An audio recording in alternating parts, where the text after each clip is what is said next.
राधे राधे, जय माता की भक्तों। आप सभी का स्वागत करती हूँ स्पिरिचुअल ज्ञान साधना में और आप सभी से अनुरोध करती हूँ कि स्पिरिचुअल ज्ञान साधना को सब्सक्राइब कर लीजिए और बेल आइकन को प्रेस कर दीजिए ताकि आपको नई नई वीडियोस का नोटिफिकेशन। जय माता की राधे राधे भक्तों, कैसे हैं आप सभी लोग। आशा करते हैं ईश्वर की कृपा से सभी लोग बहुत अच्छे होंगे। बताने के लिए कमेंट में जय माता की राधे राधे अवश्य ही लिखिएगा। भक्तों, आज शनिदेव जी का दिन है। शनिदेव जी को कर्म फल दाता कहा गया है। शनिदेव भगवान कर्मों के अनुसार ही व्यक्ति को फल देते हैं।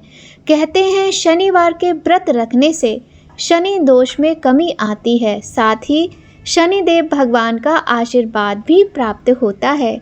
शनि दोष और शनि की साढ़े साती से बचने के लिए इस कथा का पाठ अवश्य ही करना चाहिए। प्रिय भक्तों, यदि हो सके तो शनिवार का व्रत भी करना चाहिए। तो भक्तों, आज की इस वीडियो बहुत ही सुंदर है और आज की इस पावन वीडियो में हम आप सभी को प्रभु शनिदेव जी की कथा सुनाएंगे। आज्ञा दी गुरुदेव ने, दीना शीश झुकाए, कथा कहूँ शनिदेव की, भाषा सरल बनाए। बोलिए प्रथम पूज्य गणेश जी भगवान की जय, गौरी शंकर भगवान की जय, लक्ष्मी नारायण भगवान की जय। सर्वप्रथम श्री सरस्वती माँ का सुमिरन करके, गणपति जी को नमस्कार करके तथा अपने गुरुदेव के चरणों में माथा नवाकर मैं श्री शनिदेव जी की कथा प्रारंभ करती हूँ। ये शनिदेव जी जो मनोवांछित कार्यों को सफल बनाने वाले हैं तथा जिन्हें सकल नर नारी और 33 कोटि देवता योगीश्वर मुनीश्वर ध्याते हैं, वही देव मेरी त्रुटियों को क्षमा करें और मुझे अपनी शरण में लें। मेरे मन में आपके प्रति अगाध प्रेम है। यह बात सर्वविदित है कि जो लोग शनिदेव जी को ध्याते हैं उनके सकल मनोरथ सफल होते हैं तथा जो ऐसे देव को भूल जाता है वह इस संसार में महान दुख पाता हुआ नरकगामी होता है और अगले जन्म में पशु की योनि में जाता है। जो कथा मैं तन मन से कहने जा रही हूँ उसे आप भी सच्चे मन से ग्रहण करें। एक बार संसार में चहुं ओर पूजे जाने वाले नवग्रह एक स्थान पर एकत्रित हुए, परस्पर विविध प्रकार के वार्तालाप करने लगे। जब बात घूमती हुई उस स्थान पर आ पहुंची कि हम नवग्रहों में सबसे बड़ा और सर्वाधिक पूजनीय कौन सा देव है, तो प्रत्येक ग्रह देवता स्वयं को बड़ा कहने लगे। इस बात पर जब बहुत देर तक वाद विवाद होता रहा तो कोई निर्णय नहीं हो सका, तो यह तय हुआ कि चलकर इंद्र से इसका निर्णय कराना चाहिए। अतः वह 9 के 9 ग्रह इंद्रदेव के समक्ष उपस्थित हुए। उन सब की बातें सुनकर इंद्रदेव भी सोच में पड़ गए कि किसे छोटा कहूँ और किसको बड़ा कहूँ, किसकी श्रद्धा के पात्र बने और किसके कोप के भाजन। अंत में सोच समझकर निर्णय न करते हुए वह बोले, मैं अल्प बुद्धि इस बात का निर्णय करने में असमर्थ हूँ। मुझे तो आप सभी बड़े नजर आते हैं और मैं सभी का आदर सम्मान समभाव से करता हूँ। इस पर नवग्रह संतुष्ट नहीं हुए और हठ करने लगे कि इसका निर्णय आपको अवश्य करना चाहिए। तब देवराज बोले, आप लोग मृत्युलोक में जाइए, वहाँ एक अत्यंत न्यायप्रिय राजा विक्रमादित्य राज्य करते हैं। आप उनके पास जाइए, वह आपका कोई न कोई उचित निर्णय अवश्य कर देंगे। इंद्र से निराश होकर नवग्रह मृत्युलोक में जाने को तत्पर हो गए। देवराज इंद्र ने जब उन्हें वहां जाते देखा तो प्रसन्न होकर चैन की सांस ली। इस धर्म संकट से निकलना उनके लिए सचमुच ही कितना दुश्वार था। वह अपनी चतुराई से अपने ऊपर आए संकट को राजा विक्रमादित्य पर टालकर बहुत प्रसन्न हुए। उज्जैन नगरी की उन दिनों सारे ही भारत में धाक थी। एक तो वहाँ राजा विक्रमादित्य के दरबार में बड़े बड़े ज्ञानवान लोगों का सम्मेलन होता था, दूसरे उस न्यायप्रिय राजा के न्याय से उज्जैन नगरी का सारे भारत में डंका बजता था। स्वर्ग में जब नवग्रहों का निर्णय ना हो पाया तो वह अपने अपने विमानों पर आरूढ़ हो मृत्युलोक में आ पहुँचे। ठीक उस समय राजा विक्रमादित्य का दरबार ठसाठस भरा हुआ था। तब नवग्रह वहाँ जा पहुँचे। नवग्रहों को इकट्ठे देखकर राजा विक्रमादित्य अपने सिंहासन से उठ खड़े हुए और सभी देवों को सम्मान पूर्वक आसन ग्रहण करने को कहा, किंतु राजा के इस सम्मान को किसी भी ग्रह देवता ने स्वीकार नहीं किया। तब विक्रमादित्य ने प्रश्नवाचक दृष्टि से उनकी ओर देखा तो बृहस्पति देव ने आगे बढ़कर दृढ़ स्वर में कहा, हे राजन, हम यहाँ पर तब तक आसन ग्रहण नहीं करेंगे जब तक कि आप हमारा यह निर्णय नहीं करेंगे कि हम लोगों में सबसे बड़ा कौन है। राजा अपने ऊपर आए इस धर्म संकट को देखकर पल भर के लिए घबरा गए, परंतु शीघ्र ही उन्होंने स्वयं को संभाल लिया। उनके मन में एक युक्ति सोची। उन्होंने दरबार में छोटे छोटे आसनों की एक पंक्ति प्रवेश द्वार तक चली गई। राजा ने उन लोगों से कहा कि आप यहाँ पर आसन ग्रहण कीजिए और मैं सोचकर अपना निर्णय करता हूँ। यह कहकर राजा अपने सिंहासन पर बैठ गए। सिंहासन के निकट ही जो आसन पड़ा था उस पर भागकर बृहस्पति देव जा बैठे। उनके अगले आसन पर सूर्यदेव जा बैठे। सूर्यदेव के निकट चंद्रमा और फिर इसी क्रम में बुध, मंगल, राहु, केतु इत्यादि ने भी अपना अपना आसन ग्रहण कर लिया। पंक्ति में 8वें थे भार्गव, किंतु उन्हें भी संतोष था कि उनके बाद शनिश्चर बैठेंगे, किंतु आसन प्रवेश द्वार के समीप होने के कारण और सबसे अंत में होने के कारण शनिदेव जी उस पर नहीं बैठे। राजा विक्रमादित्य ने सोचा था कि जो ग्रह उस अंतिम आसन पर बैठेगा वह उसी को विनय और दयाशील के आधार पर बड़ा कह देंगे, पर वहाँ तो बात दूसरी ही हो गई। शनिदेव जी अति क्रोधी और विकट स्वभाव के देवता हैं। जब वे नहीं बैठे तो 8 ग्रह खिलखिलाकर हंस पड़े। अपना इस प्रकार से अपमान होते देखकर शनिदेव जी की आंखें क्रोध से लाल हो गईं और भ्रुकुटी तन गई। क्रोध से कांपते हुए बोले, राजन, मुझसे बैर लेकर तुमने अच्छा नहीं किया। क्या समझकर तुमने मुझे इस प्रकार से अपमानित करना चाहा है और क्यों मुझे तुम सबसे तले बिठाना चाहते हो? चांद ग्रह का प्रभाव 2.25 दिन रहता है। सूर्य, शुक्र और बुध का प्रभाव केवल आधा मास, सोम और मंगल 2 मास, गुरु 13 मास, राहु और केतु 18 मास रहते हैं, जबकि मैं 7.5 वर्ष तक रहता हूँ। इसलिए हे राजन, अब तू सावधान हो जा। तूने जो अपमान किया है इसका दंड तुझे अवश्य मिलेगा। राजा के कुछ दिन तो आराम से बीते, लेकिन शीघ्र ही शनिदेव जी की कोप दृष्टि फिरी और राजा पर 7.5 आ गई।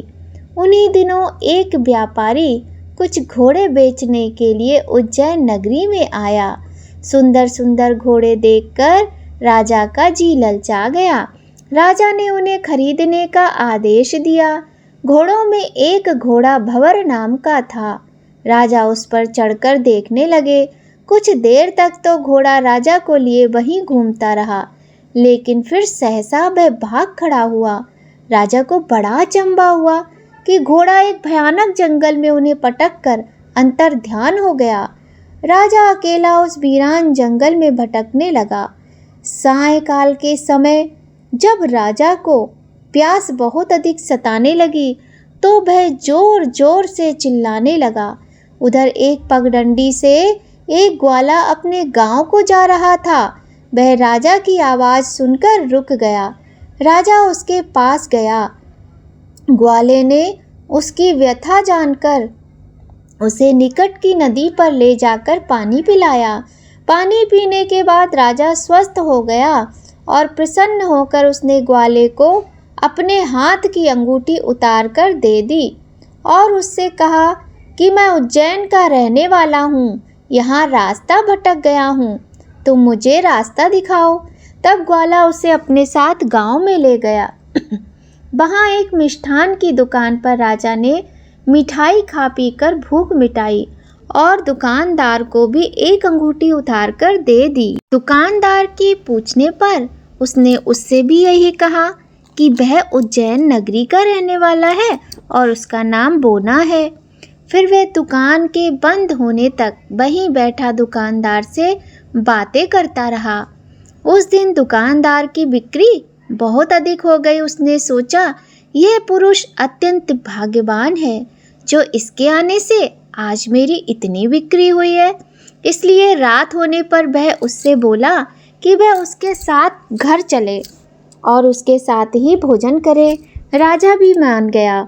जब वह दोनों घर पर पहुँचे तो दुकानदार की पत्नी ने उनका बड़ा स्वागत सत्कार किया और अतिथि के लिए विशेष रूप से भोजन तैयार किया। भोजन करते समय एक अद्भुत घटना घटी। जहाँ राजा भोजन कर रहा था वहीं सामने की दीवार पर सोने का एक सतलड़ा चित्र था। सहसा ही वहाँ एक हार भी टंगा हुआ था, जो कि सहसा हार एकदम से अदृश्य हो गया। दुकानदार के यहाँ एक बांदी थी। उसने जाकर घर की मालकिन से कहा, वहाँ खूंटी पर हार नहीं है। जब बात दुकानदार तक पहुँची तो उसने राजा से बोला। राजा बोला, मुझे तो नहीं मालूम, तुम्हारे और मेरे अतिरिक्त तो यहाँ कोई नहीं था। दुकान वाले ने बोला, सच सच बताओ, हार कहाँ है? राजा ने कहा, मुझे नहीं मालूम। राजा फिर बोला, मेरे पास कोई हार नहीं है। जब कोई निर्णय न हो सका तो दुकानदार राजा को उस नगर के राजा के पास ले गया। उस नगर के राजा ने जब विक्रमादित्य की भोली भाली सूरत देखी तो वह बोला, यह व्यक्ति कभी चोरी नहीं कर सकता और यह कहकर उसने विक्रमादित्य को छोड़ दिया।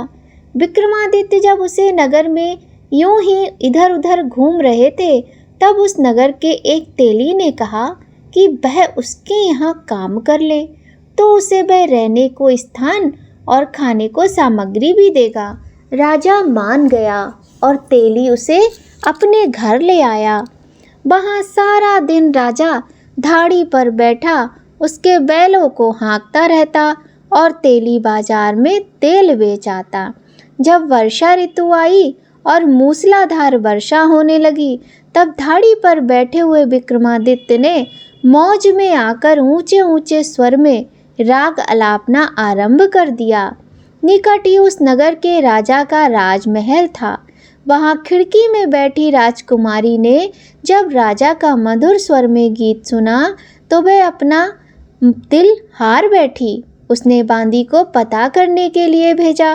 बांदी वहाँ राजा को गाते हुए देखकर लौटी तो राजकुमारी से बोली कि वहाँ पर तो कोई अति सुकुमार नवयुवक बैठा मस्ती में आंखें बंद किए गा रहा है। राजकुमारी ने सुना तो उसने अन्न जल का त्याग कर दिया। रात तक जब उसने कुछ नहीं खाया तो रानी ने आकर उसे बहुत समझाया, पर वह बोली कि वह तो उस गाने वाले से ही विवाह करेगी। रानी ने जाकर राजा से कहा कि राजकुमारी एक तेली पर मोहित हो गई है और उससे ब्याह रचाना चाहती है। राजा ने जब ये सुना तो वो बहुत ही क्रुद्ध हो गया।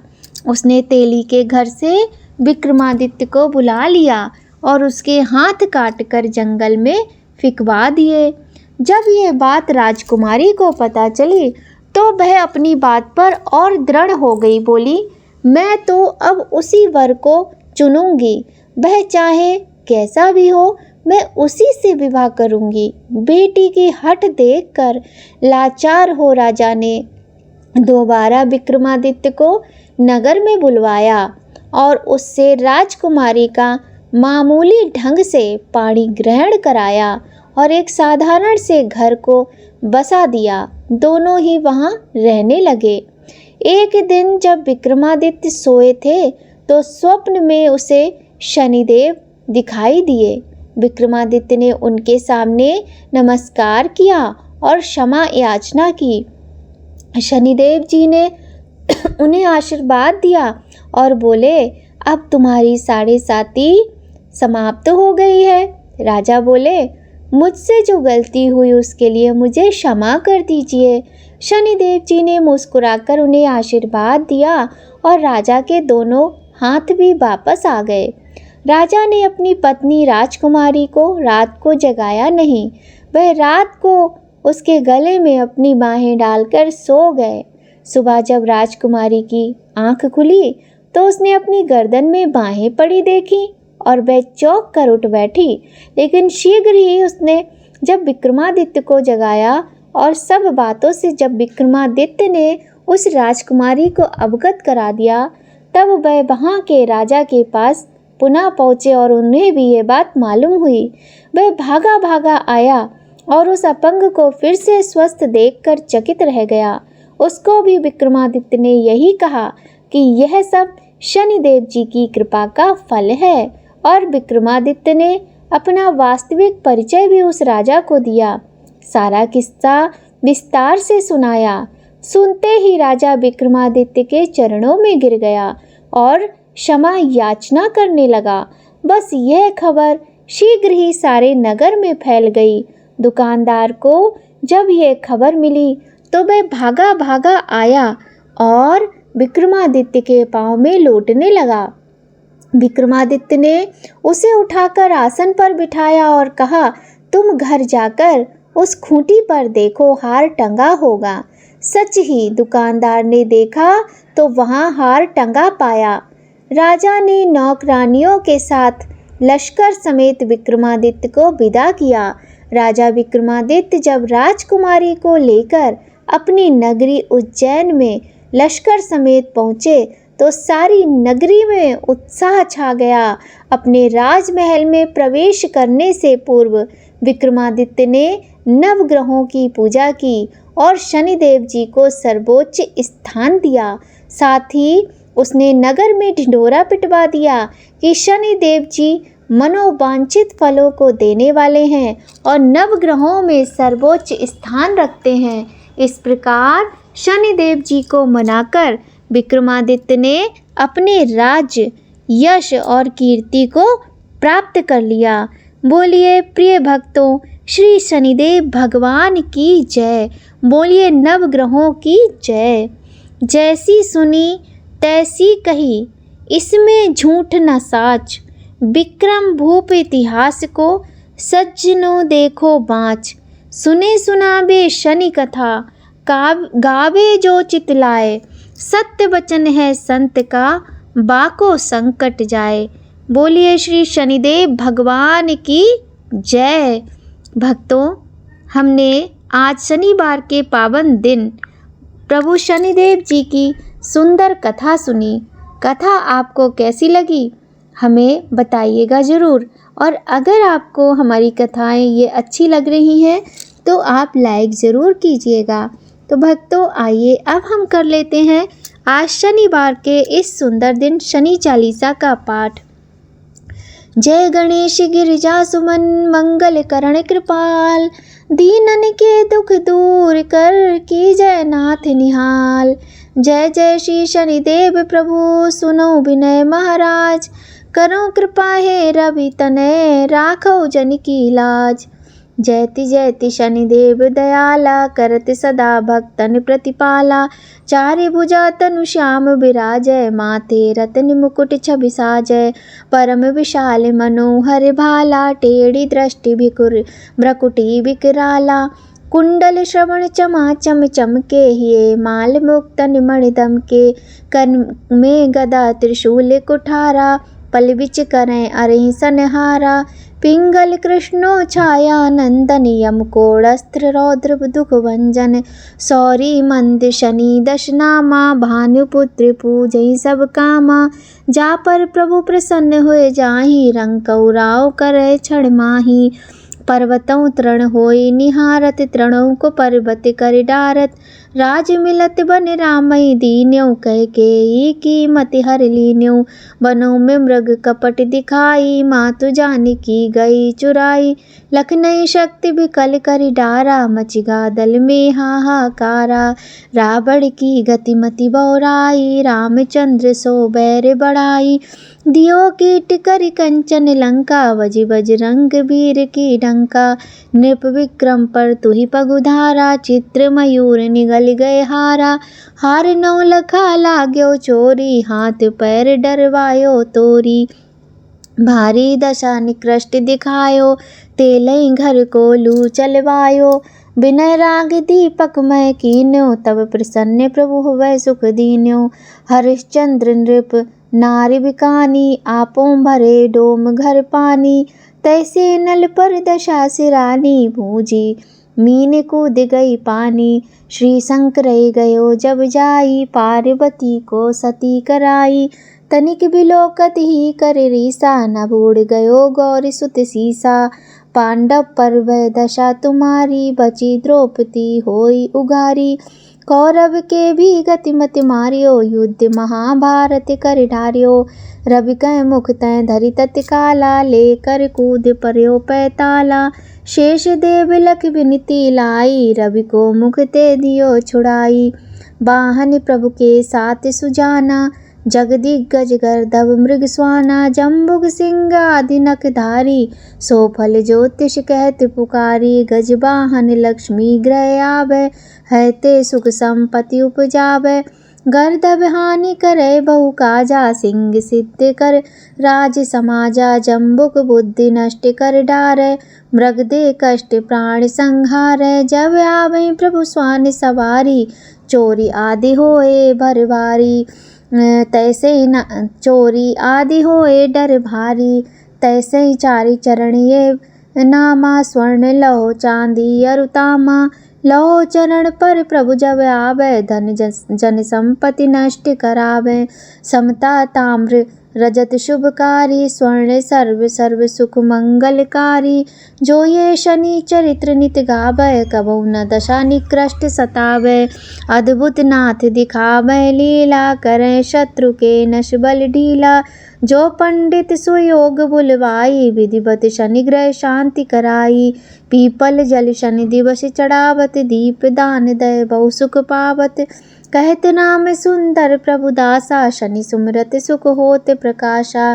पाठ शनिश्चर देव को की हो भक्त तैयार, करत पाठ 40 दिन हो भव सागर पार। बोलिए श्री शनिदेव भगवान की जय। आइए भक्तों, अब हम कर लेते हैं शनिदेव भगवान की ये सुंदर सी आरती।